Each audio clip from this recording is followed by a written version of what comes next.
L'histoire s'intitule L'enlèvement de Johnny. Vous devriez comprendre les sentiments d'une mère, répétait madame Weverley, pour la 6e fois peut-être. Elle fixait Poirot d'un regard implorant. Mon ami, toujours plein de compassion pour les mères en détresse, fit un geste rassurant. Mais oui, je comprends parfaitement. Ayez confiance en papa Poirot. La police, commença M. Waverley. Sa femme l'interrompit aussitôt. Je ne veux plus entendre parler de la police. Nous leur avons fait confiance et regarde ce qui est arrivé. Après tout le bien que j'ai entendu dire de M. Poirot et les résultats merveilleux qu'il a obtenus, je suis sûr qu'il pourra nous aider. Les sentiments d'une mère. D'un geste éloquent, Poirot l'empêcha de se répéter une nouvelle fois.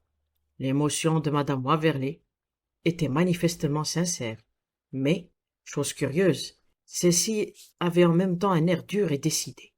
Lorsque j'appris par la suite qu'elle était la fille d'un riche industriel de l'acier, qui, d'une place de commis, s'était élevé à son rang actuel, je compris de qui elle tenait certains traits de son caractère.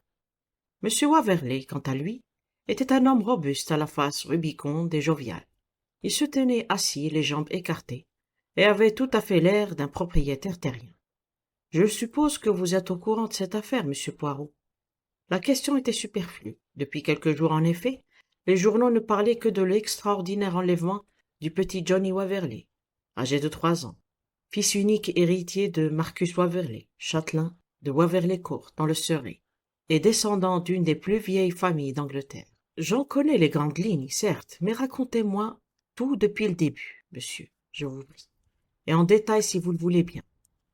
Je dirais que l'histoire a commencé il y a une dizaine de jours, quand j'ai reçu une lettre anonyme. Quel procédé infect, absolument abracadabrante. L'auteur avait l'impudence d'exiger le versement d'une somme de 25 000 livres. 25 000 livres, monsieur Poirot. Faute de quoi, il menaçait de kidnapper Johnny. J'ai évidemment jeté la lettre dans la poubelle, à papier, sans y prêter plus d'attention. Je pensais qu'il s'agissait d'une farce idiote. 5 jours plus tard, je recevais une autre lettre, qui disait « Si vous ne payez pas, votre fils sera kidnappé le 29. » Nous étions le 27. Ada était inquiète, mais pour ma part, je refusais de prendre cette menace au sérieux. Bon sang, nous sommes en Angleterre. Personne ici ne kidnappe des enfants pour obtenir une rançon. Ce n'est pas une pratique très courante, en effet, reconnut Poirot. Continuez, monsieur. Ada n'arrêtait pas de me harceler alors. Non sans me sentir un peu ridicule, je suis allé exposer l'affaire à la police. Ils n'ont pas pris cette histoire au sérieux, pensant comme moi qu'il s'agissait de quelque canular. Le 28 cependant, je recevais une 3e lettre. Vous n'avez pas payé, votre fils sera enlevé demain, le 29 à midi. Cela vous coûtera 50 000 livres pour le récupérer. Je suis alors retourné à Scotland Yard, où cette fois, ils ont paru plus impressionnés. Convaincus à présent que les lettres émanaient d'un déséquilibré et que vraisemblablement il tenterait quelque chose à l'heure dite. Ils m'ont assuré qu'ils allaient prendre toutes les dispositions nécessaires. L'inspecteur McNeil et un détachement de policiers iraient à Waverley le lendemain et prendraient la direction des opérations. Je suis donc rentré chez moi rassuré, malgré tout. Nous avions le sentiment d'être déjà en état de siège. J'ai donné ordre de ne laisser entrer aucun inconnu, et j'ai interdit à tout le monde de sortir.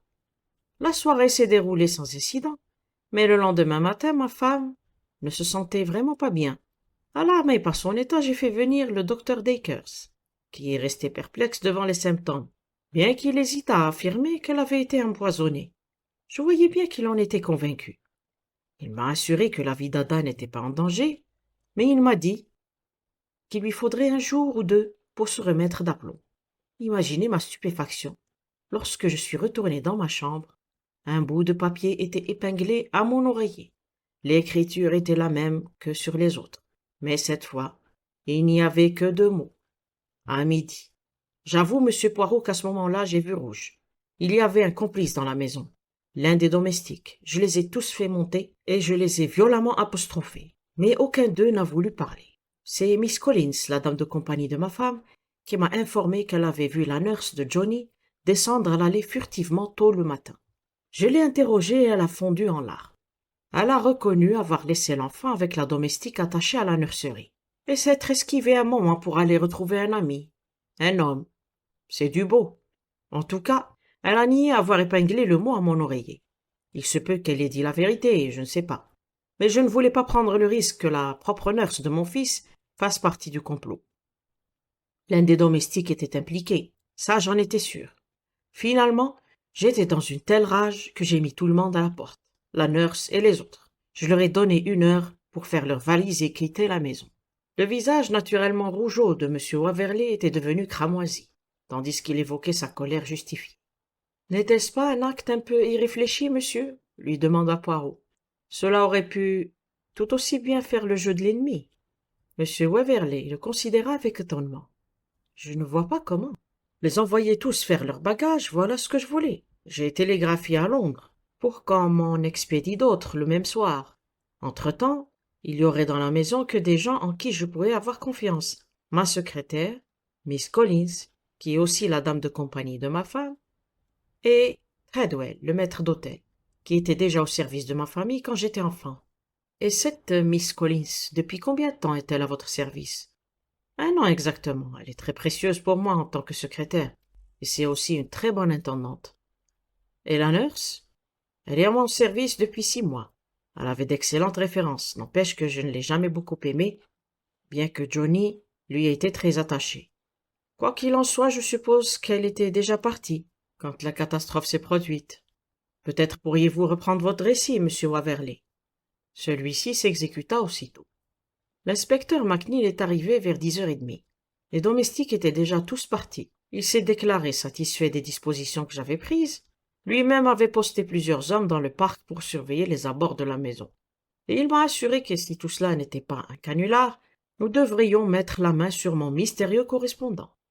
Johnny était à mes côtés et je l'ai emmené avec nous lorsque l'inspecteur et moi-même sommes allés dans ce que nous appelons la salle de conseil. L'inspecteur a fermé la porte à clé. Il y a là une grande horloge à balancier, et tandis que les aiguilles se rapprochaient de midi, je n'ai pas honte de dire que j'étais nerveux comme un chat, lorsque le mécanisme s'est mis en marche et que le premier coup de midi a sonné. J'ai empoigné Johnny, j'avais l'impression qu'un homme allait tomber du ciel. Au moment où le dernier coup sonnait, nous avons entendu du brouhaha à l'extérieur, des cris et un bruit de course. L'inspecteur s'est précipité pour ouvrir la porte-fenêtre, et un agent nous a rejoints en courant. « Nous le tenons, chef !» cria-t-il hors d'haleine. Il se cachait dans les buissons. Il avait du chloroforme sur lui. Nous sommes aussitôt sortis sur la terrasse où 2 agents tenaient un vagabond à mine patibulaire qui se tortillait en vain pour essayer de leur échapper.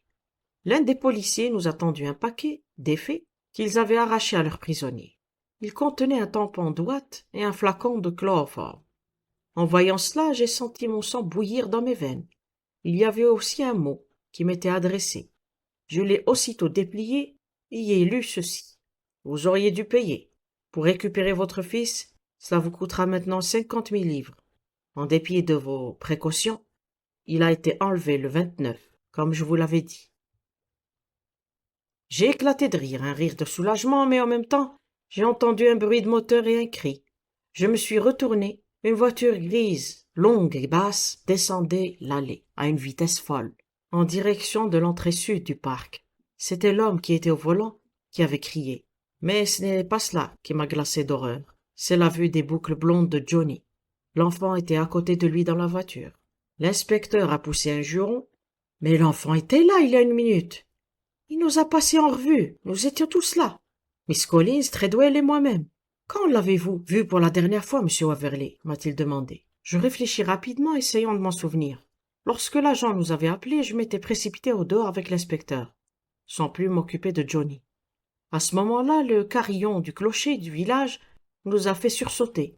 Avec une exclamation de surprise, l'inspecteur a sorti sa montre. Il était exactement midi. D'un commun accord, nous sommes retournés en courant à la salle du conseil. L'horloge indiquait 12h10. Quelqu'un avait dû déplacer les aiguilles délibérément car, à ma connaissance, elle n'a jamais avancé ni retardé. Elle est toujours à l'heure. Monsieur Waverley se tut. Poirot avait l'air satisfait. Il rectifia la position d'un petit napperon que, dans son agitation, le père avait légèrement déplacé. « Une gentille petite affaire, obscure et charmante, » murmura Poirot. « J'accepte avec plaisir de m'en occuper pour vous. Vraiment, tout cela a été planifié à merveille. » Madame Waverley lui jeta un regard de reproche. « Mais mon fils, gémit-elle. » Poirot prit de nouveau une expression de profonde compassion. Il est en sécurité, madame. On ne lui fera aucun mal. Soyez certaine que ces misérables en prendront le plus grand soin. N'est-il pas pour eux la dinde? Non, la poule aux œufs d'or. Monsieur Poirot, je suis convaincu qu'il n'y a qu'une chose à faire, payer. J'y étais tout à fait opposé au début, mais à présent, le sentiment d'une mère. Nous avons interrompu le récit de monsieur, se hâta de dire Poirot. Je présume que vous savez la suite par les journaux, déclara monsieur Waverley. Bien entendu, l'inspecteur McNeil s'est aussitôt précipité sur le téléphone. On a fait diffuser le signalement de l'homme et de la voiture, et au début nous avons eu de faux espoirs. Une voiture répondant au signalement, et à bord de laquelle se trouvaient un homme et un petit garçon, avait été vue dans différents villages. Elle se dirigeait apparemment vers Londres. À un moment donné, l'homme s'était arrêté et on avait remarqué que l'enfant pleurait et avait manifestement peur de son compagnon. Lorsque l'inspecteur McLean nous a annoncé que la voiture avait été interceptée et qu'on détenait l'homme et l'enfant, j'ai failli en être malade de soulagement. Vous connaissez la suite, le petit garçon n'était pas Johnny, et l'homme n'était qu'un fanatique du volant qui, aimant les enfants, avait pris à son bord un gamin qui jouait dans les rues d'Edenswell, un village situé à une vingtaine de kilomètres de chez nous, et lui faisait gentiment faire une promenade en voiture. Grâce à la bévue de la police, si sûre d'elle, il n'y a à présent plus aucune piste. S'ils ne s'étaient pas entêtés à suivre la mauvaise voiture, ils auraient peut-être déjà retrouvé l'enfant. Calmez-vous, monsieur, la police est un organisme fait d'hommes rares et intelligents. L'erreur qu'elle a commise était bien naturelle, et il faut dire qu'elle a affaire à une forte partie. Quant à l'homme qu'on a arrêté dans le parc, j'ai cru comprendre qu'il avait nié tout au long. Il a déclaré qu'on lui avait simplement demandé d'apporter le paquet et la lettre au manoir. L'homme qui les lui a remis lui a donné un billet de 10 shillings et lui en a promis un autre s'il les livrait à midi moins 10 exactement. Il devait approcher de la maison en traversant le parc sans se faire voir et frapper à une porte de côté. « Je n'en crois pas un mot, s'écria madame Waverley avec véhémence. Ce sont que des mensonges. À vrai dire, cette histoire paraît peu vraisemblable, dit Poirot d'un ton pensif. Mais pour l'instant, on n'a pas pu prouver que l'homme mentait. J'ai cru comprendre aussi qu'il avait porté une certaine accusation. Il interrogea M. Waverley du regard, et celui-ci s'empourpra de nouveau. Cet individu a eu l'impertinence de prétendre qu'il reconnaissait en Treadwell l'homme qui lui avait remis le paquet. Le type avait simplement rasé sa moustache, a-t-il osé dire. Mais enfin, Treadwell, qui est né sur nos terres. L'indignation du châtelain fit sourire Poirot. Pourtant, vous-même, soupçonnez quelqu'un de votre maison d'avoir été complice de l'enlèvement. Oui, mais pas Treadwell. Et vous, madame, s'enquit Poirot, en se tournant brusquement vers madame Waverley. Ce n'est pas Treadwell qui a donné à ce vagabond la lettre et le paquet. Si quelqu'un les lui a donnés, ce dont je doute, selon lui, on les lui aurait remis à 10 heures. Or, à 10 heures, Treadwell était avec mon mari dans le fumoir. Avez-vous pu voir le visage de l'homme qui était dans la voiture, monsieur? Ressemblait-il un tant soit peu à Treadwell? Il était trop loin pour que je puisse distinguer ses traits. Savez-vous si Treadwell a un frère? Il en avait plusieurs, mais ils sont tous morts. Le dernier a été tué pendant la guerre. Je n'ai pas encore très bien saisi la configuration du parc de Waverley. La voiture se dirigeait vers l'entrée sud, m'avez-vous dit. Y en a-t-il une autre? Oui, l'entrée est.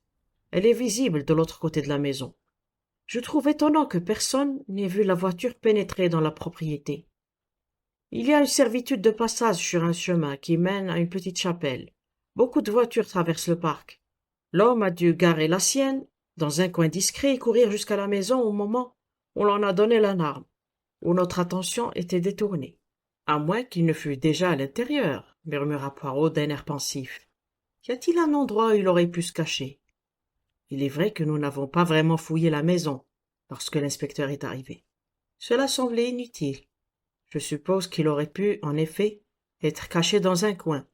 Et dans ce cas, qui l'aurait laissé entrer? Nous y reviendrons plus tard. Une chose à la fois. Procédons avec méthode. Y a-t-il pas une cachette particulière dans la maison? Waverley Court est un vieux manoir. Il y a parfois dans des vieux manoirs ce qu'on appelle des chambres secrètes. Mon Dieu, il y en a une en effet. Elle se trouve derrière un des panneaux d'entrée, près de la salle du conseil, juste à l'extérieur. Eh bien voilà. Mais personne n'en connaît l'existence en dehors de ma femme et de moi-même.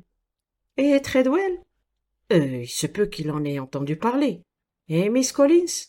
Je lui en ai jamais parlé. Poirot réfléchit un instant. Eh bien, monsieur, le mieux serait à présent que je me rende à Waverley Court. Si je viens cet après-midi, cela vous convient-il? Oh, le plus tôt possible, je vous en prie, monsieur Poirot, s'écria madame Waverley. Lisez à nouveau ceci. Elle mit dans les mains de Poirot la dernière lettre de l'ennemi, qu'ils avaient reçue le matin même et qu'il avait décidé à venir trouver mon ami de toute urgence. Elle contenait des indications nettes et précises concernant le paiement de la rançon, et se terminait par une menace selon laquelle toute fourberie serait punie par la mort de l'enfant.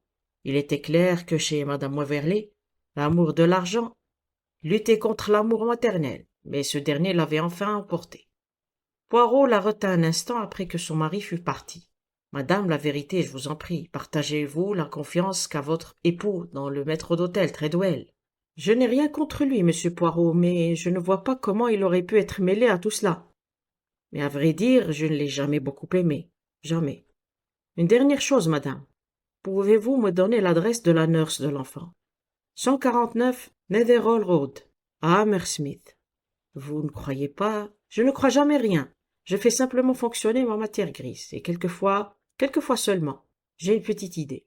Après avoir refermé la porte, Poirot revint vers moi. Ainsi donc, madame n'a jamais aimé le maître d'hôtel. Voilà qui est intéressant, n'est-ce pas, Hastings? Je refusai de me laisser prendre. Poirot m'avait si souvent trompé qu'à présent je me méfiais. Il y avait toujours un piège quelque part. Lorsqu'il eut fini de se pomponner, nous nous mîmes en route pour Hammersmith, où nous eûmes la chance de trouver Miss Jessie Withers chez elle. C'était une femme d'environ 35 ans au visage agréable et à l'air décidé. J'avais peine à croire qu'elle pût être mêlée à l'enlèvement. Elle était très vexée de la façon dont elle avait été renvoyée, mais reconnaissait qu'elle avait eu ses torts. Elle était fiancée à un peintre décorateur qui se trouvait par hasard dans les environs, et elle s'était échappée un moment pour aller le voir. Cela semblait assez naturel. Je ne comprenais pas bien où Poirot voulait en venir, ni l'intérêt de ces questions, qui concernaient pour la plupart la vie et l'emploi du temps quotidien de la nurse à Waverley Court. Je m'ennuyai franchement pendant tout le temps de l'entretien, et je fus ravi quand Poirot se décida enfin à partir. Un kidnapping est très facile à réaliser, me fit-il remarquer tandis qu'il hélait un taxi dans Hammer Street Road, et il lui demandait de nous conduire à Waterloo. Cet enfant aurait pu être enlevé le plus aisément du monde, n'importe quand, au cours des 3 dernières années. Je ne vois pas en quoi cette constatation peut nous aider, répliquai-je froidement. Au contraire, elle nous aide énormément. Énormément. Hastings, si vous devez mettre une épingle de cravate, du moins piquez-la bien au milieu. Elle est trop à droite, d'au moins 2 millimètres. Waterloo Court était un beau manoir ancien, récemment restauré avec goût. M. Waverley nous montra la salle du conseil, la terrasse et les différents endroits qui présentaient un intérêt pour l'enquête. Enfin, à la demande de Poirot, il appuya sur un ressort dissimulé dans le mur, un panneau se déplaça sur le côté, et nous nous engageâmes dans un étroit passage qui conduisait à la chambre secrète. « Vous voyez, » commenta Waverley, « il n'y a rien ici. » La petite pièce était pratiquement vide, et il n'y avait même pas une empreinte de pas à terre. Lorsque Waverley nous eut laissés seuls, je rejoignis Poirot qui examinait le plancher dans un coin. « Que dites-vous de cela, mon ami » me demanda-t-il. J'aperçus 4 traces de pattes d'animal très rapprochées. « Un chien » m'écriai-je. « Un chien de très petite taille, Hastings. Un loulou de Poméranie ?» Plus petit que cela. « Un caniche nain » suggérai-je sans grande conviction. Plus petit encore, une espèce inconnue des clubs canins. Je le dévisageai avec curiosité. Il avait les yeux brillants d'excitation et une expression satisfaite. « J'avais raison, murmura-t-il. Je savais que j'avais raison. Venez, Hastings. » Nous rejoignîmes M. Waverley dans l'entrée. Au moment où le panneau se refermait derrière nous, une jeune femme sortit d'une des pièces situées un peu plus loin dans le couloir. M. Waverley nous la présenta. Miss Collins. Miss Collins devait avoir une 30aine d'années. Elle était vive et alerte, avait des cheveux d'un blond terne et portait des petites lunettes à monture dorée. À la demande de Poirot, nous passâmes dans un petit salon et il lui posa de nombreuses questions sur les domestiques, et en particulier sur Treadwell, le maître d'hôtel. Elle reconnut qu'elle ne l'aimait pas. « Il prend toujours de grands airs, » expliqua-t-elle. Poirot en vint alors à la question de la nourriture absorbée par madame Waverley le 28 au soir. Miss Collins déclara qu'elle avait mangé les mêmes mets en haut, dans ses appartements, et n'avait ressenti aucun malaise. Comme elle s'apprêtait à sortir, je poussai Poirot du coude. « Le chien !» lui chuchotai-je. « Ah oui, le chien !» s'écria-t-il avec un large sourire. « Y a-t-il un chien ici, mademoiselle ? Il y a 2 chiens de chasse dans le chenil. Je veux dire un tout petit. » « Non, rien de tel. » Poirot la laissa partir, puis tout en appuyant sur la sonnette, il me dit. « Elle ment. Cette aimable Miss Collins. J'en ferai peut-être autant à sa place. Bon, au maître d'hôtel maintenant. » Treadwell était un homme à l'allure très digne. Il nous exposa avec une parfaite assurance sa version des faits, qui était en gros la même que celle de M. Waverley, et reconnut qu'il était au courant de l'existence de la chambre secrète. Lorsqu'il se fut retiré, toujours avec ses airs de pontife, je regardai Poirot. Il avait l'air perplexe. « Quelle conclusion tirez-vous de tout cela, Hastings ? Et vous ? Comme vous devenez prudent. Mais jamais votre matière grise ne fonctionnera si vous ne la stimulez pas. Allons, j'arrête de vous taquiner. Tirons nos déductions ensemble. Qu'est-ce qui nous donne particulièrement à réfléchir dans tout cela ? » « Une chose m'a frappé, répondis-je. Pourquoi l'homme qui a kidnappé l'enfant est-il sorti par l'entrée sud plutôt que par l'entrée est, où personne ne l'aurait vu ? C'est une excellente question, Hastings, absolument excellente. Je vous en pose moi-même une autre. Pourquoi avoir prévenu les Waverley de ce rapt ? Pourquoi ne pas avoir simplement kidnappé l'enfant et demandé ensuite une rançon ? Parce que les ravisseurs espéraient obtenir la rançon sans avoir à passer à l'action. Tout de même, il y avait peu de chances que l'argent soit versé sur une simple menace. Ils voulaient d'autre part attirer l'attention sur cette heure précise, midi, de façon à ce que, pendant que le vagabond se ferait prendre, le vrai coupable puisse sortir de sa cachette et emmener l'enfant, sans se faire remarquer. Cela ne change rien au fait qu'il se compliquait la tâche, alors qu'il eût été si facile, en ne précisant pas la date, d'attendre une occasion propice et d'enlever l'enfant en voiture, au cours d'une de ses promenades avec la nurse. Oui, admis-je sceptique. Tout cela n'était qu'une mise en scène. Examinons maintenant la question sous un autre angle. Tout tend à prouver qu'il y avait un complice à l'intérieur de la maison. Premièrement, le mystérieux empoisonnement de Madame Waverley. Deuxièmement, la lettre épinglée sur l'oreiller. Troisièmement, le déplacement des aiguilles de l'horloge de 10 minutes. Autant de choses faites de l'intérieur. Et quatrième point, que vous n'avez peut-être pas remarqué, il n'y avait pas un grain de poussière dans la chambre secrète. On l'avait balayée. Bon, nous avons donc 4 personnes à la maison. Nous pouvons exclure la nurse, puisque cela ne peut pas être elle qui a balayé la chambre secrète, encore qu'elle aurait pu faire tout le reste. 4 personnes donc. Monsieur et Madame Waverley, Treadwell, le maître d'hôtel, et Miss Collins. Prenons tout d'abord Miss Collins. Il n'y a pas grand-chose à en dire, si ce n'est que nous avons très peu de renseignements sur elle, que c'est manifestement une jeune femme intelligente et qu'elle n'est ici que depuis 1 an. Elle a menti à propos du chien, m'avez-vous dit, rappelai-je à Poirot. Ah oui, le chien, dit-il en esquissant un curieux petit sourire. Passons à Treadwell. Il y a plusieurs raisons de le soupçonner. Tout d'abord, le vagabond déclare que c'est lui qui lui a remis le paquet au village. Mais Treadwell a un alibi sur ce point. Soit. Néanmoins, il aurait pu empoisonner Madame Waverley, épingler le mot sur l'oreiller, avancer l'horloge et balayer la chambre secrète. D'un autre côté, il est né ici et a toujours été au service des Waverley. Il paraît peu vraisemblable qu'il soit complice de l'enlèvement de l'enfant de la maison. C'est impensable. Alors, il nous faut procéder de façon logique, aussi absurde que cela puisse paraître. Nous envisagerons donc brièvement le cas de Madame Waverley. Elle est riche, c'est elle qui a de la fortune. C'est d'ailleurs elle, avec son argent, que cette propriété a été restaurée. Elle n'aurait donc aucune raison de kidnapper son fils pour se verser une rançon à elle-même. En revanche, son mari, lui, est dans une position différente. Il a une femme riche. Ce n'est pas la même chose que d'être riche soi-même. Et à vrai dire, j'ai le sentiment que la brave dame ne lâche pas facilement son argent, à moins d'une très bonne raison.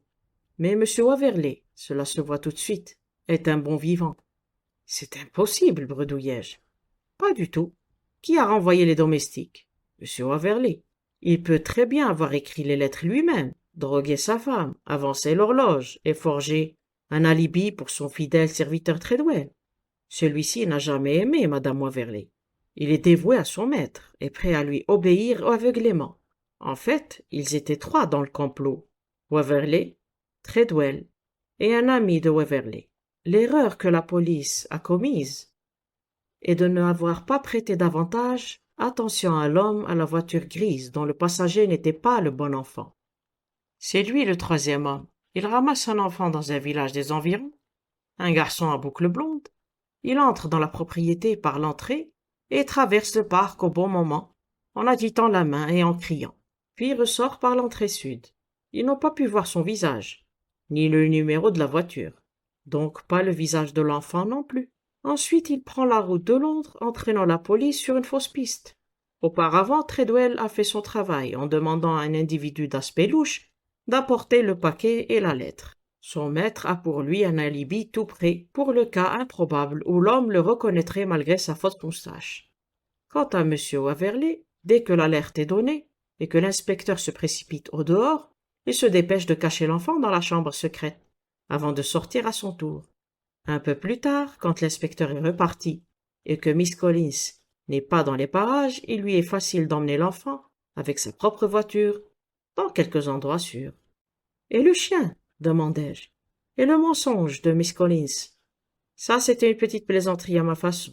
Je lui ai demandé s'il y avait un petit chien dans la maison, et elle a répondu non. Mais il y en a, sans nul doute, dans la nurserie. En peluche. Voyez-vous, Monsieur Waverley avait mis quelques jouets dans la chambre secrète pour amuser Johnny et le faire tenir tranquille. Avez-vous découvert quelque chose, monsieur Poirot, s'enquit monsieur Waverley en faisant irruption dans la pièce. Avez-vous une idée de l'endroit où l'enfant a pu être emmené? Poirot lui tendit une feuille de papier. Voici l'adresse. Mais cette feuille est vierge. Parce que c'est à vous d'y inscrire l'adresse. Qu'est-ce que... commença M. Waverley dont le visage s'était empourpré. Je sais tout, monsieur. Je vous donne 24 heures pour restituer l'enfant. Vous n'aurez qu'à faire appel à votre ingéniosité pour expliquer sa réapparition. Sinon, madame Waverley sera mise au courant de la façon dont les choses se sont réellement passées. M. Waverley s'effondra dans un fauteuil et enfouit son visage dans ses mains. Il est avec ma vieille nourrice à 15 kilomètres d'ici. Il y est heureux et très bien soigné. J'en suis certain. Si je doutais que vous soyez un bon père, je ne serais pas prêt à vous donner votre chance. Le scandale. Exactement. Votre nom est respecté depuis des générations. Ne le compromettez plus à l'avenir. Bonsoir, monsieur Waverley. Ah, au fait, un petit conseil. N'oubliez jamais de balayer dans les coins. Fin. L'histoire s'intitule Le crime de Regent's Court. Poirot et moi avions parmi nos amis le docteur Hawker, un de nos voisins, personnalité très en vue du monde médical. Ce cher docteur avait l'habitude de venir bavarder avec Poirot après le dîner.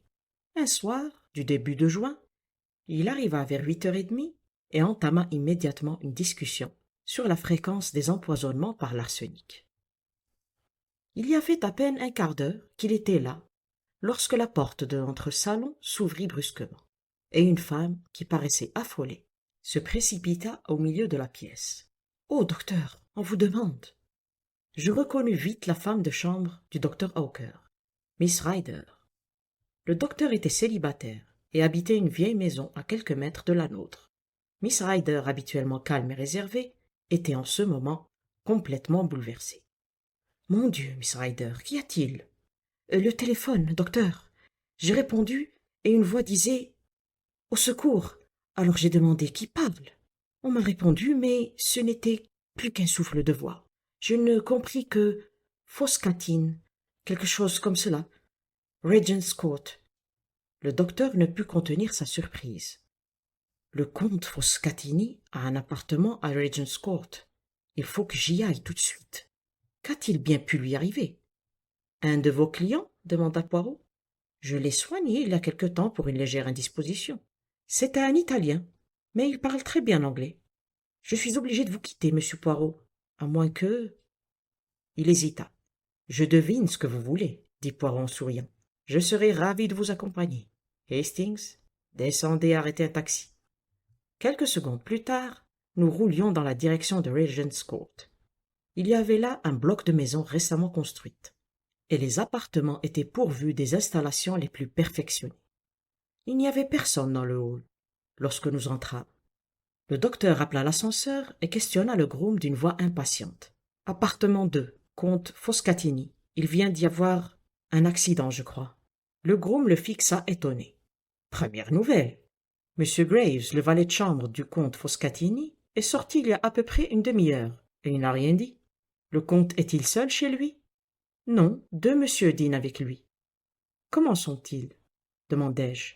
« Je ne les ai pas vus moi-même, monsieur, mais je crois que ce sont des étrangers. » L'ascenseur arrivait au 2e étage, et nous nous trouvâmes juste en face du numéro 2. Le docteur sonna. Pas de réponse, et on n'entendait aucun bruit. Il résonna plusieurs fois sans obtenir aucun résultat. « Cela devient sérieux, murmura-t-il. Puis, se tournant vers le groom, « Avez-vous une clé de cette porte? Il y en a une dans le bureau du portier, en bas. Allez la chercher, et je crois aussi que vous feriez bien d'appeler la police. » Le groom revint bientôt accompagné du directeur de l'établissement. « Pourriez-vous me dire ce qu'il se passe, messieurs? »« Certainement, répondit le docteur. J'ai reçu un coup de téléphone du comte Foscatini me disant qu'il était attaqué, et il m'appelait à son secours. » Le directeur ouvrit la porte et nous entrâmes tous dans l'appartement. Nous traversâmes d'abord une antichambre. Sur la droite, une porte était ouverte. « La salle à manger, » nous dit le directeur. Le docteur Hawker entra le premier. Nous le suivions pas à pas. En pénétrant dans la pièce, je ne pus retenir une exclamation. Au milieu de la table se trouvaient les restes d'un repas. 3 chaises en avaient été écartées, comme si les occupants venaient juste de se lever. Dans un coin à droite de la cheminée, un homme était assis devant un bureau. Sa main droite tenait encore le téléphone, mais un coup frappé derrière la tête l'avait renversé sur le bureau. À côté de lui, une statuette de marbre tachée de sang à la base. En 1 minute, le docteur comprit qu'il n'y avait plus rien à tenter. « La mort a dû être instantanée, dit-il. Je me demande même comment il a pu téléphoner. Il ne faut toucher à rien avant l'arrivée de la police, surtout. » Nous commençâmes à examiner chaque pièce de l'appartement, mais il n'y avait personne. Lorsque nous revînmes à la salle à manger, Poirot, qui ne nous avait pas suivis, était en train d'étudier avec une grande attention le centre de la table, un vase de roses le décorait. Il y restait un compotier de fruits, mais les 3 assiettes à dessert étaient propres. Sur 3 tasses à café, 2 portaient des traces de café noir, et l'autre de café crème. Les 3 hommes avaient bu du marc, car le carafon était à moitié plein. L'un d'eux avait fumé un cigare, les 2 autres des cigarettes. Je remarquai tous ces faits, mais fus obligé de reconnaître qu'ils ne m'éclairaient pas dans la situation. J'étais curieux de savoir ce que Poirot pouvait bien y chercher pour être si absorbé. Je le lui demandai. « Mon ami, répliqua-t-il, vous n'y comprenez rien. Je cherche quelque chose que je ne vois pas. »« Quoi ? » ?»« Une faute, une petite faute même, commise par l'assassin. » Il alla dans la cuisine, tourna la tête de tous côtés, mais ne parut pas avoir trouvé ce qu'il cherchait. « Monsieur, dit-il au directeur, voulez-vous avoir l'obligeance de m'expliquer comment on sert les repas ici ? » « Ceci est le monte-charge, voyez-vous, expliqua-t-il. Il fonctionne depuis la cuisine jusqu'au dernier étage de la maison. Vous commandez par téléphone et on vous envoie les plats. Par le monte-charge, les uns après les autres. La vaisselle sale est redescendue par le même système. Ainsi, vous n'avez aucun souci, et c'est plus agréable que dîner tous les jours dans un restaurant. Poirot approuva. Ainsi, les assiettes et les plats qui ont servi ici ce soir sont à la cuisine maintenant. Puis-je descendre ? Oh, certainement. Roberts, le garçon, va vous y conduire.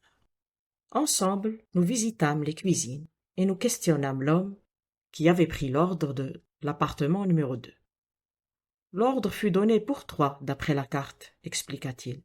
Soupe julienne, filet de sole normande, tourne d'eau, soufflé de riz. À quelle heure ? Environ 8 heures, dit-il. Je crains que la vaisselle ne soit lavée maintenant. Vous pensiez trouver des empreintes digitales, je suppose ? Pas précisément, dit Poirot, avec un sourire énigmatique. Je serais beaucoup plus intéressé par l'appétit du comte et des invités.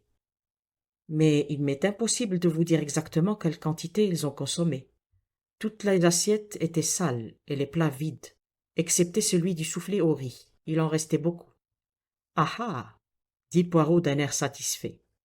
Comme nous remontions à l'appartement, Poirot me murmura à l'oreille. Nous avons affaire à un homme méticuleux. Parlez-vous de l'assassin ou du comte? Le comte était sans aucun doute un homme soigneux. Après avoir appelé au secours, il raccrocha le téléphone. Je fixai Poirot, étonné. Vous supposez qu'il est mort empoisonné? Murmurai-je. Le coup sur la tête n'aurait été qu'un simulacre. Poirot sourit finalement. L'inspecteur et les deux policiers étaient arrivés.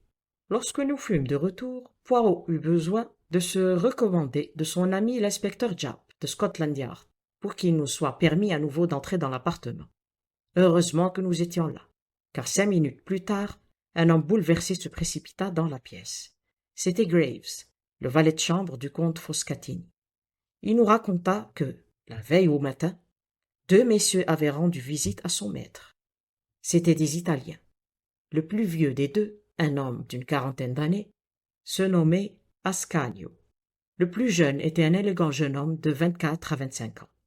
Le comte Frascatini attendait leur visite, et dès leur arrivée, envoya Graves faire quelques courses. À cet endroit de son récit, le valet de chambre parut hésiter. Il avoua à la fin que cette visite l'ayant intrigué, il n'avait pas obéi tout de suite à son maître, et était resté pour écouter à la porte. Les 3 hommes parlaient très bas, mais il put comprendre, cependant, qu'il était question d'argent et de menaces. La discussion semblait assez aigre-douce. À la fin, le comte Frascatini éleva la voix, et Graves entendit ces mots. « Je n'ai pas le temps de discuter plus longtemps, messieurs. Si vous voulez venir dîner avec moi demain soir, nous reprendrons cette discussion. » De peur d'être découvert, Graves n'attendit pas plus longtemps. Ce soir, les 2 hommes arrivèrent à 8 heures. Durant le dîner, la conversation se roula que sur des choses insignifiantes. Quand Graves eut apporté le café et la fine, son maître lui dit qu'il pouvait sortir. « Est-ce que cela était dans ses habitudes de vous renvoyer quand il avait des invités ?» demanda l'inspecteur. « Non, monsieur, cela me fit penser qu'il devait avoir à parler d'affaires sérieuses avec ces messieurs. » Cela termina le récit de Graves. Il sortit vers 8h30 et, ayant rencontré un ami, il alla avec lui au concert. Personne n'avait vu partir les 2 hommes, mais on pouvait fixer l'heure du meurtre à 8h47. La petite pendule du bureau avait été renversée par le bras de Frascatini et s'était arrêtée à 7 heures, qui concordait parfaitement avec le coup de téléphone reçu par Miss Rider. Le médecin légiste, après avoir examiné le corps, le fit porter sur le lit. « Bien, » dit l'inspecteur, en rangeant son carnet de notes. « L'affaire me paraît claire. La seule difficulté sera de mettre la main sur le signor Ascanio. Je ne pense pas que son adresse soit notée sur un carnet. » Ainsi que Poirot le jugeait, le comte Frascatini était un homme méthodique. Sur le carnet, écrit d'une main ferme, on lisait « Signor Paolo Ascanio, Grosvenor Hotel ». L'inspecteur courut au téléphone, puis se retourna vers nous. « Nous arrivons juste à temps. Ce beau monsieur allait justement partir pour le continent. »« Bien, messieurs, c'est tout ce que nous pouvons faire ici. C'est une triste affaire qui paraît assez nette. » En redescendant, le docteur Hawker semblait très surexcité. « C'est le commencement d'un roman, » dit-il. « On ne le croirait pas si on le lisait. » Poirot ne disait rien, il restait songeur, ayant à peine parlé durant la soirée. « Qu'en pense le maître détective ?» demanda le docteur Hawker, en lui frappant dans le dos. « Vous n'avez plus rien à découvrir, sans doute. »« Qu'en savez-vous ?»« Que serait-ce ?»« Eh bien, par exemple, il y a la fenêtre. »« La fenêtre ?» répondit le docteur. « Elle était fermée. »« Et par quoi avez-vous pu remarquer cela ?» Le docteur parut troublé. Poirot se hâta d'expliquer. « C'est des rideaux que je veux parler. Ils n'étaient pas tirés. C'est un peu bizarre. Puis il y a le café, du café très noir. »« Et alors ?»« Très noir, » répéta Poirot. « Souvenez-vous qu'il fut mangé très peu de soufflé au riz. »« Oui, mais je ne vois pas où vous voulez en venir, avouai-je. »« Vous ne suspectez pas le valet de chambre ? Il aurait pu faire partie de la bande et mettre du poison dans le café. Je suppose qu'on vérifiera son alibi. » Sans doute, mon ami, mais c'est l'alibi du signor Ascanio qui m'intéresse. Vous pensez qu'il a un alibi? C'est ce qui me tracasse. Mais nous aurons bientôt des éclaircissements. Le signor Ascanio fut arrêté et accusé du meurtre du comte Foscatini. Après son arrestation, il affirma qu'il ne connaissait pas le comte et qu'il n'avait jamais été à Regent's Court, pas plus le soir du crime que le matin précédent. Le jeune homme qui, soi-disant, l'accompagnait avait complètement disparu. Signor Ascanio était arrivé seul au Grosvenor. Venant du continent 2 jours avant le meurtre, tous les efforts pour retrouver le jeune homme demeurèrent vains. Cependant, Ascanio ne fut pas jugé. L'ambassadeur d'Italie lui-même vint déclarer à la police qu'Ascanio se trouvait avec lui à l'ambassade le soir du drame, de 8 heures à 9 heures. Le prisonnier fut donc relâché, naturellement. Beaucoup de personnes pensèrent qu'on était en présence d'un crime politique et qu'on l'étouffait volontairement. Poirot s'était beaucoup intéressé à cette affaire. Néanmoins, quelle ne fut pas ma surprise lorsqu'il me dit un matin qu'il attendait quelqu'un à 11 heures et que cette personne n'était autre qu'Ascanio lui-même. « Il veut venir vous voir ?» demandai-je. « Du tout, Hastings. C'est moi qui veux lui parler. »« À quel sujet ?»« Du meurtre de Regent's Court. Vous allez lui prouver qu'il est coupable. Un homme ne peut pas être jugé 2 fois, Hastings. Essayez donc d'avoir un peu de bon sens. Ah, voilà, le coup de sonnette de notre ami. » Quelques minutes plus tard, signor Ascanio entrait. C'était un homme mince et de petite taille. Il nous lança à tous deux un regard suspect. « Monsieur Poirot ?» Mon ami l'accueillit aimablement. « Asseyez-vous, monsieur. Vous avez reçu ma lettre, n'est-ce pas? J'ai décidé d'aller jusqu'au bout de cette affaire. Commençons. En compagnie d'un ami, vous êtes allé voir le comte Foscatini le mardi matin. » L'Italien eut un mouvement de colère. « Jamais de la vie. Je l'ai d'ailleurs juré au tribunal. »« Je le sais, mais j'ai dans l'idée que vous avez menti. »« Vous me menacez? Il vaut mieux que vous soyez franc avec moi. Je ne vous demande pas ce qui vous a amené en Angleterre. Je sais déjà que vous êtes venu uniquement pour voir le comte Foscatini. »« Il n'était pas comte, » grogna l'Italien. « J'ai déjà remarqué que son nom ne figurait pas au Gotha. Je vois que vous êtes bien renseigné. Il ne me reste plus qu'à vous parler franchement. Oui, je suis allé voir Foscatini le mardi matin, mais pas le soir de sa mort. Je n'avais plus besoin de le voir. Je vais vous expliquer. Foscatini était un maître chanteur. Certains papiers concernant un homme très haut placé en Italie se trouvaient en sa possession. Il demandait une grosse somme d'argent pour les restituer. Je suis venu en Angleterre pour arranger l'affaire. J'avais rendez-vous avec lui ce mardi-là. Un jeune secrétaire d'ambassade m'accompagnait. Le comte fut beaucoup plus sociable que je ne l'avais prévu, mais la somme que je lui ai payée était énorme. « Pardon, comment l'avez-vous payée cette somme ?»« Un petit billet de banque italien. Je lui ai donné l'argent de la main à la main, et il m'a rendu les papiers. Je ne l'ai plus jamais revu. »« Pourquoi n'avez-vous pas dit tout cela lors de votre arrestation ?»« J'étais dans une situation si délicate qu'il m'était impossible d'avouer connaître cet homme. » « Et comment alors expliquez-vous ce qui s'est passé le soir du meurtre? » « Tout ce que je peux penser, c'est que quelqu'un s'est présenté sous mon nom. D'après ce que j'ai compris, on n'a pas trouvé d'argent dans l'appartement. » Poirot le regarda et secoua la tête. « Je vous crois, signor Ascanio. Votre récit concorde presque avec ce que j'avais supposé. Mais je voulais m'en assurer. Au revoir, monsieur. » Après avoir reconduit son visiteur, Poirot revint s'asseoir en riant. « Eh bien, capitaine Hastings, qu'en pensez-vous? » « Je suppose qu'Ascanio a raison. Quelqu'un s'est présenté sous son nom. »« Non, non, vous n'avez pas encore assez d'esprit. Rappelez-vous les paroles que j'ai prononcées en quittant l'appartement du mort. J'ai parlé des rideaux qui n'étaient pas tirés. Nous étions au mois de juin. Il fait encore jour à 8 heures. Le jour baisse à la demi. Ça vous dit quelque chose? Et puis le café, je l'ai dit, il était très noir. Les dents du comte Foscatini étaient merveilleusement blanches, mais le café tache les dents.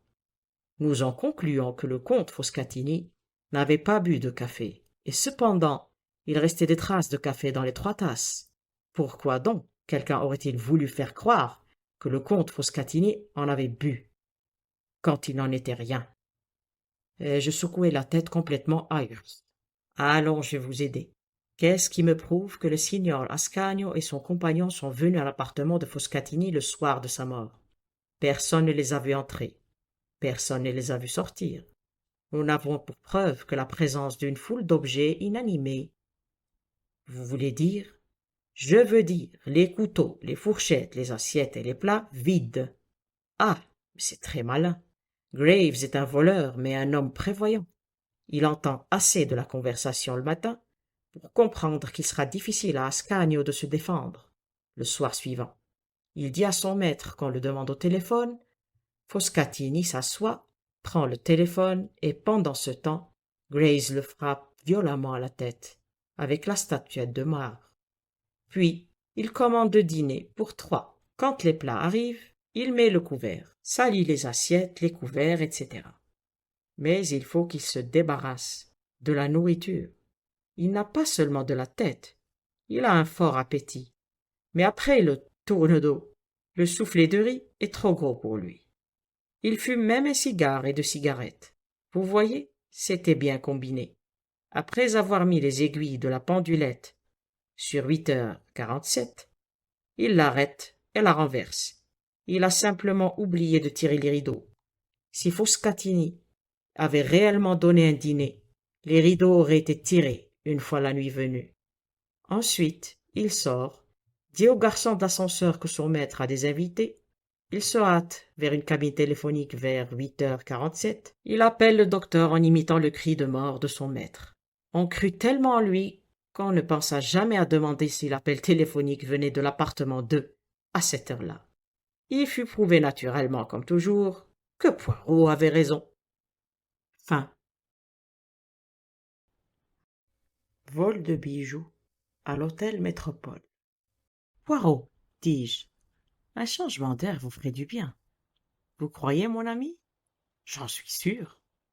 Tiens, tiens, vous avez donc déjà tiré vos plans. Viendrez-vous? Où avez-vous l'intention de m'emmener? À Brighton. Un de mes amis cambistes vient de me faire réaliser une assez fructueuse opération et j'ai de l'argent à jeter par les fenêtres, comme on dit. Je pense qu'un week-end aux métropoles nous ferait le plus grand bien du monde. Merci, j'accepte avec reconnaissance. C'est faire preuve de bon cœur que de penser à un vieil ami comme moi. Et après tout, un cœur généreux vaut bien tout un tas de petites cellules grises. Si, moi-même qui vous parle, je serais parfois enclin à l'oublier. Je ne goûtais guère cette remarque. Poirot a tendance à sous-estimer mes facultés mentales, mais son plaisir était si manifeste que je dissimulai mon léger agacement. Et c'est ainsi que le samedi soir, nous vîmes souper aux métropoles au sein d'une joyeuse affluence. Tout le monde et sa femme semblaient avoir envahi Brighton. Les robes étaient sublimes et les bijoux, souvent portés avec plus de propension à l'esbrouffe que de bon goût, avaient de quoi couper le souffle. « Quel spectacle !» murmura Poirot. « Ne croirait-on pas au paradis des nouveaux riches, mon bon Hastings ?» « C'est censé l'être, répliquai-je. La vue de tant de joyaux m'incitait presque à regretter de n'avoir point consacré mon cerveau au crime plutôt qu'à sa détection. Quelle occasion pour un voleur chevronné! Voyez un peu Hastings, cette énorme matrone là-bas, près de la colonne. Son décolleté est aussi pavé de pierreries que certains enfers le sont, paraît-il, de bonnes intentions. Je suivis son regard. « Mais c'est madame Oppelsen, m'exclamai-je. Vous la connaissez? Vaguement, son mari est un boursicoteur qui a fait fortune lors des derniers booms pétroliers. Après souper, nous croisâmes les Oppelsen dans le hall et je leur présentai Poirot. Nous bavardâmes et décidâmes bientôt de prendre le café ensemble. Poirot prononça quelques remarques élogieuses à propos des pierres, les plus coûteuses éparpillées sur la poitrine généreuse de la dame, qui s'épanouit aussitôt. C'est mon vice, monsieur Poirot. J'idolâtre les bijoux. Ed connaît mes faiblesses, et chaque fois que la bourse monte, il m'offre une nouvelle parure. Vous intéressez-vous aux pierres précieuses? J'ai eu beaucoup à faire à elles au cours de ma carrière, madame, et mes enquêtes m'ont amené à contempler quelques-uns des plus beaux bijoux du monde. Il se mit alors à narrer, usant de pseudonymes, les mésaventures des bijoux historiques d'une famille royale, et madame Oppelsen l'écouta haletante. On jurerait un roman, s'exclama-t-elle à la fin. Vous savez, je possède des perles qui, elles aussi, ont une histoire. Mon collier est probablement le plus beau du monde, tant les perles en sont merveilleusement assorties, et d'un orient parfait. Il faut absolument que je monte vous le chercher. Je brûle de vous montrer un tel trésor. L'imposante personne tangua et roula vers l'ascenseur tel un galion, par vent debout. Son mari, qui m'avait parlé jusque-là, lança à Poirot un regard interrogateur. « Madame votre épouse tient à me faire admirer son collier de perles, » expliqua ce dernier. « Ah, ces perles !» s'exclama M. Oppelsen, avec un sourire satisfait. « C'est vrai qu'elles valent la peine d'être vues. Il faut dire qu'elles n'étaient pas données, mais je n'ai pas fait là un mauvais placement. Je pourrais à tout moment récupérer ma mise, sinon plus. Pas impossible d'ailleurs que je sois amené à m'y résoudre un de ces jours, si le marasme persiste.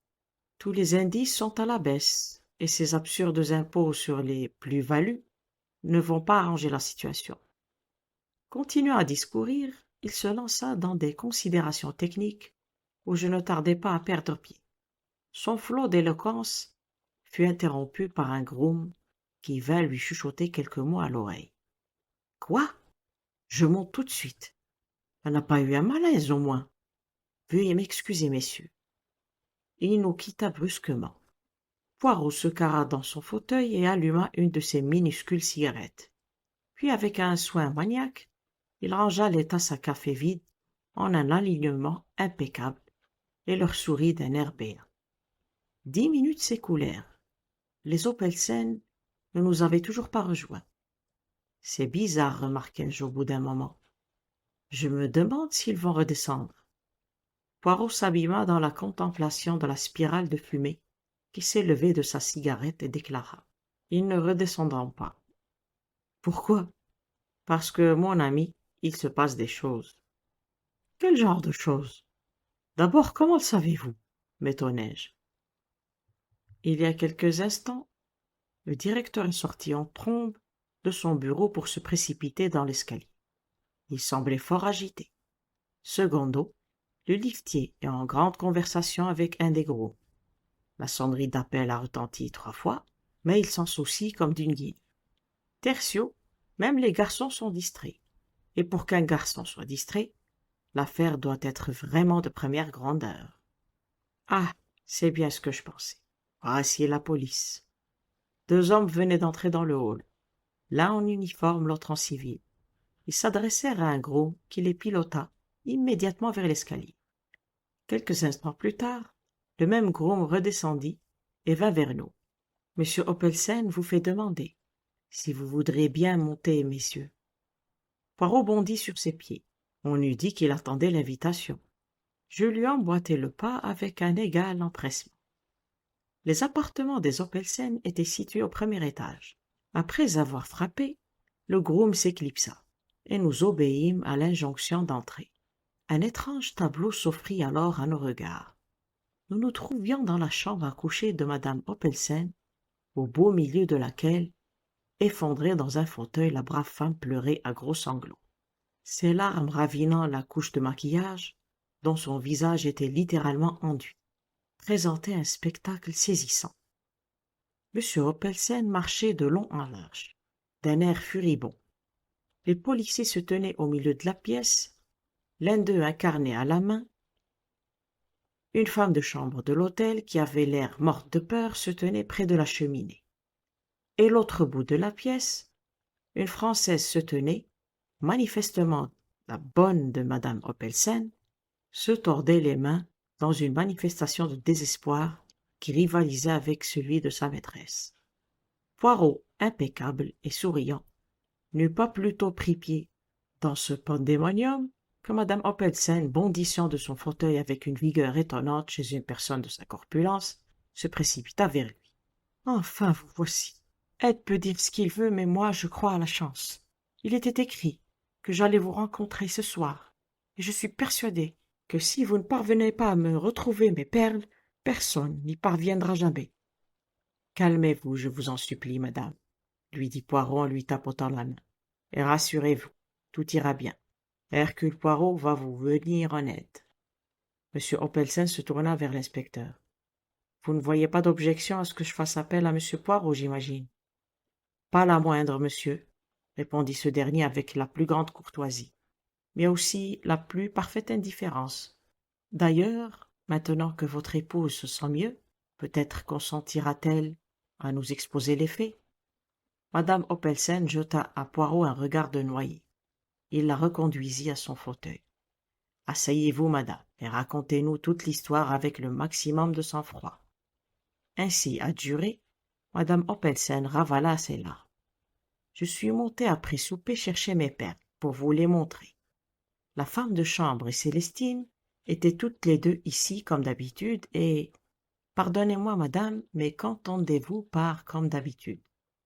J'ai fixé pour règle, expliqua M. Oppelsen, que personne ne peut pénétrer dans cette pièce sans que Célestine, notre bonne, n'y soit aussi. La femme de l'hôtel de chambre fait le ménage le matin en présence de Célestine et revient rouvrir les lits le soir dans les mêmes conditions.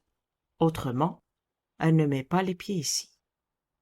Comme je le disais, poursuivit madame Oppelsen, je suis montée, j'ai ouvert ce tiroir, elle désigna le tiroir de droite de sa coiffeuse, j'en ai sorti mon coffret à bijoux et j'ai mis la clé dans la serrure. Tout semblait normal, mais les perles n'étaient pas là.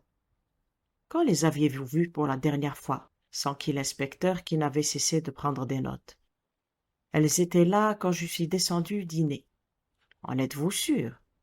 Certaine. J'hésitais pour savoir si j'allais les porter ou non. Et en fin de compte, j'ai opté pour les émeraudes, et je les ai mises dans le coffret à bijoux. Qui a fermé le coffret à bijoux? Moi. J'en porte la clé à une chaîne autour de mon cou. Elle la tendit à l'inspecteur qui l'examina et haussa les épaules. Le voleur devait en posséder un double, ce n'est pas difficile. La serrure est d'un modèle très simple. Qu'avez-vous fait après avoir fermé le coffret? Je l'ai remis dans le tiroir de ma coiffeuse, le tiroir de droite, où je le range toujours. Vous n'avez pas fermé le tiroir à clé? Non, je ne le fais jamais, ma bonne ne quitte pas la chambre jusqu'à mon retour. C'est donc inutile. L'inspecteur blêmit. Dois-je comprendre que les bijoux étaient là quand vous êtes descendu dîner et que depuis lors, votre bonne n'a pas quitté la chambre? Brusquement, comme si l'horreur de sa situation lui apparaissait soudain, Célestine poussa un cri, perçant, et se précipitant sur Poirot, déversa un torrent de phrases incohérentes, et en français. Qu'on pût la soupçonner, elle, d'avoir volé madame, l'hypothèse était ignominieuse. Certes, la police britannique était connue pour son incommensurable stupidité, mais monsieur, qui était français... Belge, corrigea Poirot, mais Célestine ne tint aucun compte de l'interruption. Monsieur ne resterait pas là à la laisser injustement accusée alors que cette abominable femme de chambre s'en tirerait indemne. Elle ne l'avait jamais aimée, cette espèce d'effrontée, une voleuse née. Elle l'avait dit et répété depuis le début que ce n'était pas une fille honnête, et elle ne l'avait jamais quittée de l'œil quand elle venait faire la chambre de madame. Que ces imbéciles de policiers la fouillent, et tout le monde serait bien surpris s'ils ne trouvaient pas sur elle les bijoux de madame. Bien que cette harangue fût débitée dans un français aussi rapide que virulent, Célestine l'avait ponctuée d'une telle profusion de gestes dépourvus d'équivoque que la femme de chambre saisit une bonne part de sa signification. Elle devint rouge de fureur. Si cette sale étrangère raconte que j'ai pris les perles, c'est une menteuse, s'emporta-t-elle. Je ne les ai jamais vues. Fouillez-la, hurla l'autre. Vous verrez bien que j'ai raison. Vous êtes une menteuse, vous m'entendez? Vociféra la femme de chambre en se précipitant vers son ennemi. Vous les avez volées vous-même, et vous voulez qu'on m'accuse à votre place. Bon sang, je n'ai guère passé plus de 3 minutes dans cette chambre avant que madame ne remonte, et vous n'avez pas bougé d'ici pendant ces 3 minutes, comme le chat qui guette la souris. L'inspecteur se tourna vers Célestine. Est-ce exact? Vous n'avez pas quitté la chambre? Je ne l'ai effectivement pas laissée seule, admit Célestine à contre-cœur. Mais je suis allée 2 fois dans ma propre chambre en passant par cette porte-là. une fois pour chercher une bobine de coton, l'autre mes ciseaux. C'est pendant ce temps-là qu'elle a dû faire le coup. Vous ne vous êtes pas absenté une minute, protesta la femme de chambre. Vous n'avez fait qu'entrer et sortir. Je serais bien contente que la police me fouille. Je n'ai rien à cacher, moi. Un coup venait d'être frappé à la porte. L'inspecteur alla ouvrir et son visage s'éclaira. Ah, voilà qui tombe bien. J'avais demandé qu'on nous envoie l'une de nos auxiliaires, et c'est justement elle qui arrive. Puisque vous n'y voyez pas d'inconvénient, peut-être pourriez-vous passer tout de suite avec elle dans la chambre voisine. Il s'était adressé à la femme de chambre qui franchit le seuil avec un mouvement dédaigneux de la tête, suivi de près par l'auxiliaire de la police. La Française, secouée de sanglots, s'était effondrée dans un fauteuil. Poirot, quant à lui, examinait la chambre attentivement. « Où mène cette porte ?» demanda-t-il en indiquant celle qui se trouvait à gauche de la fenêtre. « À l'appartement voisin, sans doute, » répondit l'inspecteur. « Quoi qu'il en soit, de ce côté-ci, le verrou est mis. » Poirot essaya en vain de pousser le bâton, étira le verrou et renouvela sa tentative toujours en vain. « De l'autre côté aussi, remarqua-t-il. Voilà qui règle la question. » Il passa en revue les fenêtres. Rien non plus ici, pas même un balcon. Y en aurait-il un, s'énerva l'inspecteur. Je ne vois pas en quoi cela nous aiderait, puisque la bonne ne quittait jamais la chambre. Évidemment, admit Poirot sans se laisser démonter. Quand mademoiselle affirme qu'elle n'a pas... Il fut interrompu par le retour de la femme de chambre et de l'auxiliaire. Rien, déclara laconiquement cette dernière. J'espère bien, dit vertueusement la femme de chambre. Cette diablesse de Française devrait avoir honte de vouloir ternir la réputation d'une honnête fille. Voyons, voyons, mon petit. C'est fini, lui dit l'inspecteur en ouvrant la porte. Personne ne vous soupçonne. Vous pouvez retourner à votre travail. La femme de chambre sortit de mauvaise grâce. Et elle, vous n'allez pas la fouiller lança-t-elle en désignant Célestine d'un menton vengeur. Bien sûr que si, dit-il en repoussant la porte qu'il ferma à clé. Célestine accompagna à son tour l'auxiliaire dans la petite chambre voisine. Elle revint quelques instants plus tard. On n'avait rien trouvé sur elle. Le visage de l'inspecteur s'assombrit. « Je suis quand même obligé de vous demander de me suivre, mademoiselle. » Il se tourna vers madame Oppelsen. « La vraie madame. Mais tout la désigne. Si elle n'a pas le collier sur elle, c'est qu'il est caché quelque part dans cette chambre. » Célestine poussa un cri déchirant et s'accrocha au bras de Poirot. Ce dernier lui glissa quelques mots à l'oreille. Elle le regarda d'un air dubitatif. « Si, mon enfant, je vous assure qu'il vaut mieux ne pas résister. » Il s'adressa à l'inspecteur. « Me permettez-vous une expérience, cher monsieur, pour mon édification personnelle ?» « Cela dépend de quoi il s'agit, » répondit prudemment l'inspecteur. Poirot revint à Célestine. « Vous nous avez dit être allé chercher une bobine de coton dans votre chambre. Où est-elle maintenant ?»« Sur la commode, monsieur. »« Et vos ciseaux ?»« Eux aussi. » « Cela ne vous ennuierait-il pas, mademoiselle, de répéter ces deux actions? Vous étiez installée ici, avec votre ouvrage, dites-vous. » Célestine s'assit, puis, sur un signe de Poirot, se leva, passa dans la chambre contiguë, prit un objet sur la commode et revint. Poirot partagea son attention entre les mouvements de la bonne et le cadran bombé d'un gros oignon qu'il tenait au creux de sa paume. « Recommencez, je vous prie, mademoiselle. » À l'issue de la seconde exécution, il prit quelques notes et remit sa montre dans son gousset. « Merci, mademoiselle, et merci à vous aussi, cher monsieur, pour votre courtoisie, dit-il avec une courbette à l'adresse de l'inspecteur. Ce dernier semblait se divertir fort de ce déploiement de politesse. Quant à Célestine, elle s'éloigna dans un flot de larmes, escortée par l'auxiliaire et le policier en civil. Après de brèves excuses à l'adresse de madame Oppelsen, l'inspecteur entreprit alors la mise à sac de la chambre. Il ouvrit les tiroirs, vida la penderie, défit le lit et ausculta le parquet. « Vous pensez vraiment que vous allez trouver les perles ici ?» demanda M. Oppelsen, sceptique. « Bien sûr, monsieur, cela tombe sous le sens. Elle n'a pas eu le temps de les sortir de la chambre. Le fait que madame Oppelsen ait si vite découvert le vol a bouleversé ses plans. Elles sont ici, dans l'ombre, sans doute. Une des femmes les a cachées ici, et il est fort probable que la femme de chambre l'ait fait. Plus qu'improbable, impossible, décréta Poirot. Hein? Fit l'inspecteur en écarquillant les yeux. Poirot sourit modeste. Je vais vous en faire la démonstration. Hastings, mon bel ami, veuillez tenir ma montre. Avec soin, je vous prie. C'est une réplique de famille.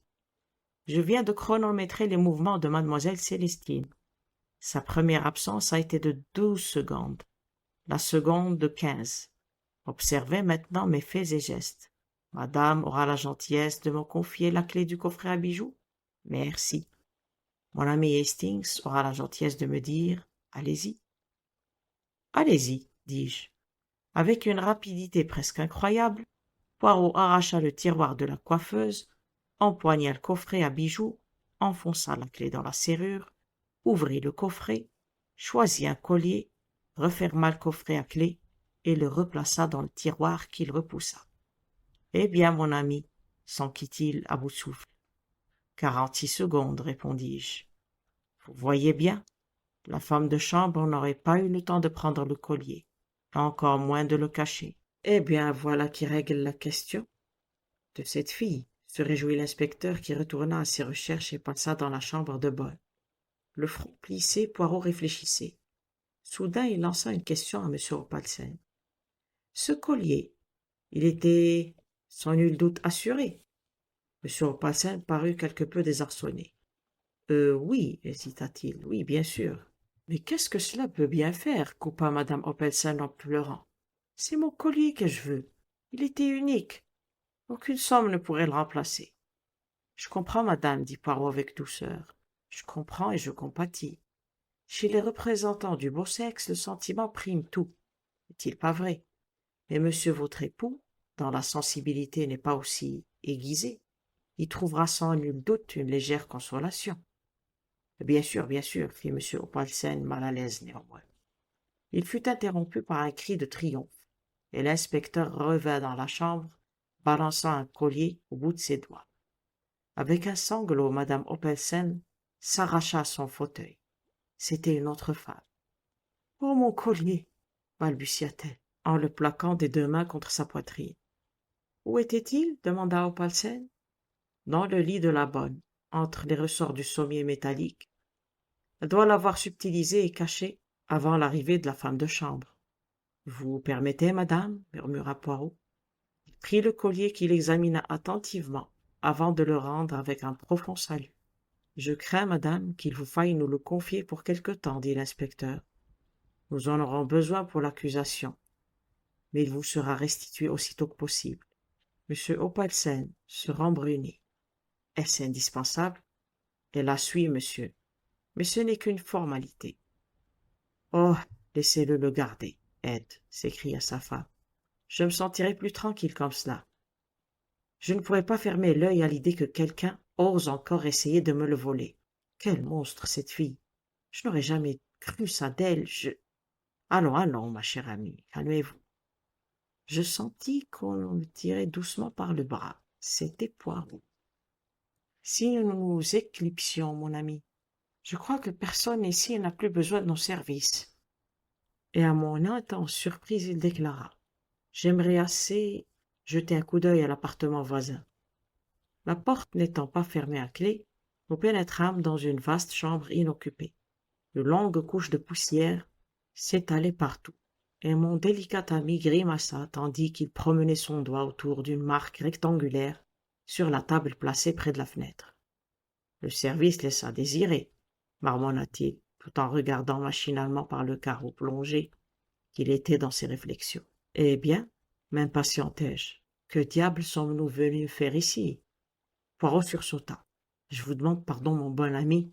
Je souhaitais vérifier que le verrou était réellement mis de ce côté-ci aussi. »« Il est bel et bien mis, » dis-je en regardant la porte qui communiquait avec l'appartement que nous venions de quitter. Poirot hocha la tête, l'esprit ailleurs. Il semblait toujours réfléchir.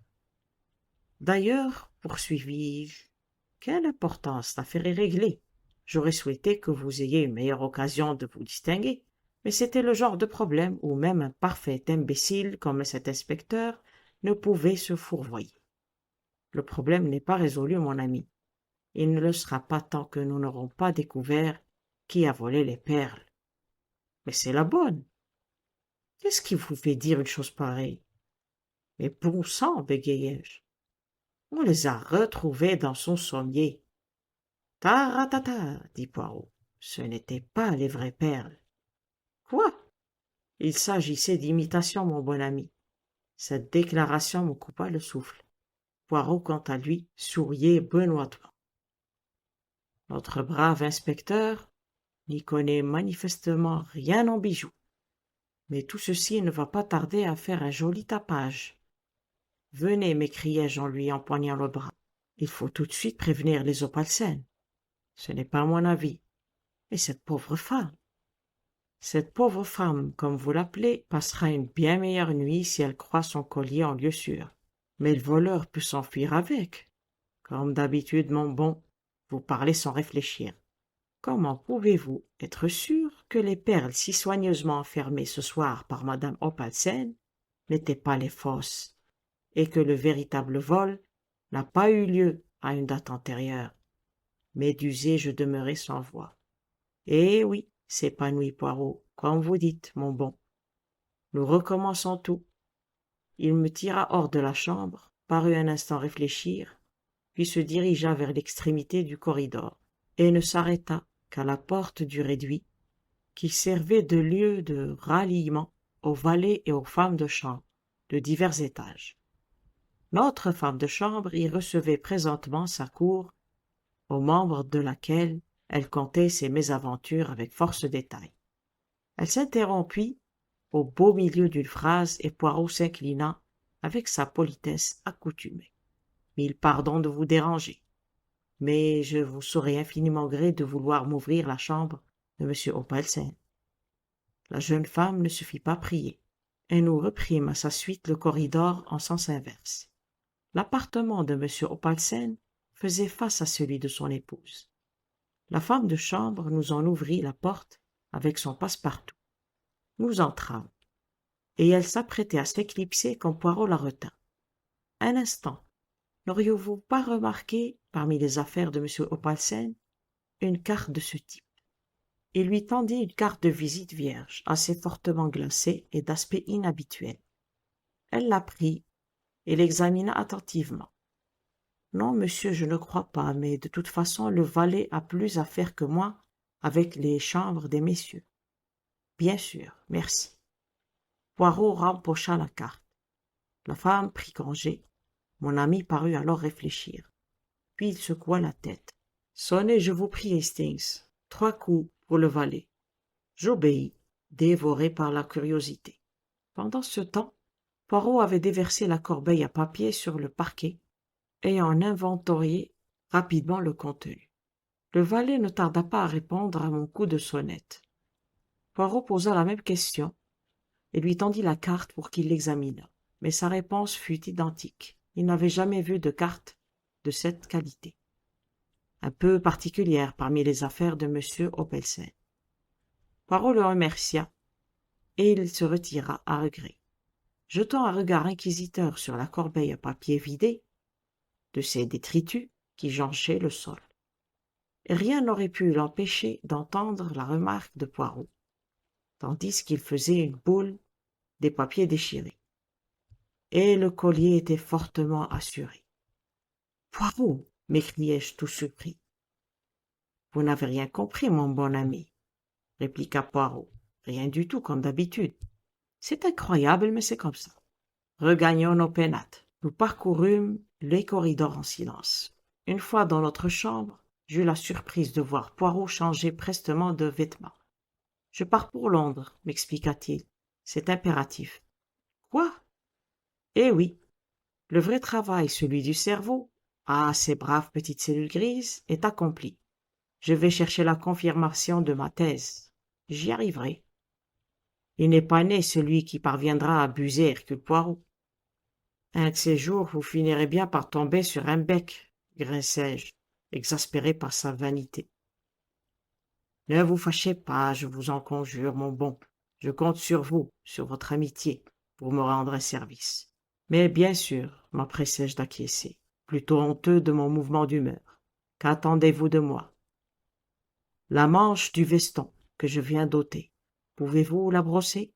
Voyez, mon bon, un peu de poudre blanche y adhère. Je gage que vous avez observé le rapide mouvement effectué par mon doigt autour du tiroir de la coiffeuse. Non. Vous gagnerez à mieux observer mes faits et gestes, mon ami. J'ai ainsi récolté un peu de poudre au bout de mon index. Un tantinet surexcité, j'en conviens. J'ai essuyé le dit index sur ma manche. C'est là une inadvertance que je déplore et qui est contraire à tous mes principes. Mais qu'est-ce que c'était que cette poudre? Lançai-je, un peu soucieux d'entendre un cours magistral sur les principes de Poirot. Pas le poison de Borgia, railla Poirot. Votre imagination s'emballe, à mon avis, il s'agit de talc. De talc? De stéatite, si vous préférez. Les ébénistes l'utilisent pour améliorer le coulissement des tiroirs. Je ne pus m'empêcher de rire de bon cœur. Espèce de vieux farceur, moi qui croyais que vous alliez en venir à quelque chose d'excitant. Au revoir, mon ami, je me sauve. La porte se referma sur lui. Avec un sourire, mi-tendre, mi-moqueur, je pris son veston d'une main et empoignai la brosse de l'autre. Le lendemain matin, sans nouvelles de Poirot, je sortis faire un tour, rencontrai quelques amis et déjeuner à leur hôtel. L'après-midi, nous partîmes en randonnée. Une crevaison nous retarda, et il était 8 heures passées, lorsque je regagnai le métropole. La première personne que j'aperçus en entrant fut Poirot, qui me parut encore plus fluet que nature, puisqu'il était en sandwich entre les Opelsen, mais qui rayonnait de satisfaction béate. « Hastings, mon ami » s'écria-t-il en se précipitant à ma rencontre. « Dans mes bras, mon bon. Tout s'est passé dans le mieux du monde. Dieu merci, l'étreinte annoncée n'était que clause de style, mais avec Poirot le pire reste toujours à craindre. Vous avez vraiment, commençai-je. Fantastique, le mot n'est pas trop fort, roucoula madame Opelsen, dont la face lunaire se fendait en sourire d'extase. Ne vous avais-je pas dit, Ed, que s'il ne parvenait pas à me retrouver mes perles, personne n'y parviendrait jamais. Si, ma chère, et vous aviez raison. Je lançai à Poirot un regard de détresse, auquel il répondit aussitôt. Mon ami Hastings se sent quelque peu laissé en carafe, comme on dit en France. Asseyez-vous, mon bon. Et je vais vous conter, par le menu, toute cette affaire qui s'est si bien terminée. Terminée? Bien sûr, ils sont arrêtés. Qui ça, ils? Le valet et la femme de chambre, parbleu. Vous ne les avez pas soupçonnés, même après mon allusion à la stéatite? Vous m'avez dit qu'elle était utilisée par les ébénistes pour améliorer le coulissement des tiroirs, en effet. Or, quelqu'un souhaitait que les tiroirs coulissent sans bruit. Qui cela pouvait-il être? Uniquement la femme de chambre. Le plan était si ingénieux qu'il ne sautait pas tout de suite aux yeux, même à ceux d'Hercule Poirot. Voici comment le coup fut mené à bien. Le valet attendait derrière la porte, dans la chambre inoccupée. La bonne Française quitte la pièce. Rapide comme l'éclair, la femme de chambre ouvre le tiroir, s'empare du coffret à bijoux en tirant le verrou, le passe à son complice. Le valet l'ouvre tranquillement à l'aide d'un double de la clé qu'il s'est procurée, sort le collier et attend la suite. Célestine s'absente à nouveau, et psit, le coffret réintègre la chambre et son tiroir. Madame arrive, le vol est découvert, la femme de chambre exige d'être fouillée, avec de grandes protestations de vertu outragée, et quitte enfin l'appartement, sa réputation intacte. La copie du collier dont il s'était muni avait été dissimulée le matin par la femme de chambre dans le sommier de la Française. Un coup de maître, ça. Mais qu'êtes-vous allé faire à Londres? Vous vous rappelez la carte? Évidemment, cela m'a intrigué et m'intrigue toujours. Je croyais... J'hésitais et jetai un regard au coin à M. Opelsen. Poirot rit de bon cœur. C'était une blague et un coup fourré à l'intention du valet. La carte était de celles qui ont subi une préparation spéciale destinée à obtenir des empreintes digitales parfaites. Je me suis rendu tout droit à Scotland Yard où j'ai tout narré à notre vieil ami l'inspecteur Japp. Comme je le soupçonnais, les empreintes étaient celles de 2 montres en l'air recherchées par la police. Japp est revenu ici avec moi. Les voleurs ont été appréhendés et les perles retrouvées en possession du valet. Ils étaient malins, ces deux-là. Ils possédaient de la méthode, mais ils en manquaient de rigueur. Ne vous ai-je pas dit au moins 36 fois, Hastings, que sans la rigueur... Au moins 36 000 fois, l'interrompis-je, mais où leur rigueur s'était-elle relâchée? Mon ami, c'est une bonne méthode que de prendre une place de femme de chambre ou de valet, mais il ne faut pas négliger son travail. Ils ont laissé une chambre inoccupée noyée sous la poussière, et c'est ainsi que le prétendu valet a posé le coffret à bijoux sur la petite table entre la fenêtre et la porte de communication. L'empreinte du coffret a laissé une marque rectangulaire. Mais oui, je m'en souviens, m'écriai-je. Avant, je n'étais pas sûr. Là, j'ai su. Il y eut un moment de silence. Et moi, j'ai trouvé mes perles, psalmodia madame Opalsen, tel un cœur antique. Tout est bien qui finit bien, dis-je, et je crois que je ne ferai pas mal d'aller dîner. Poirot vint me tenir compagnie. Toute cette affaire va encore ajouter à votre gloire, fis-je observer. Pas le moins du monde, rétorqua Poirot. Japp et l'inspecteur local vont s'en partager le mérite. Mais, il tapota sa poche, j'ai ici un chèque de monsieur Opelsen et, comment dire, mon ami, ce week-end ne s'est pas déroulé comme prévu. Pourquoi ne reviendrions-nous pas la semaine prochaine? À mes frais cette fois. Fin.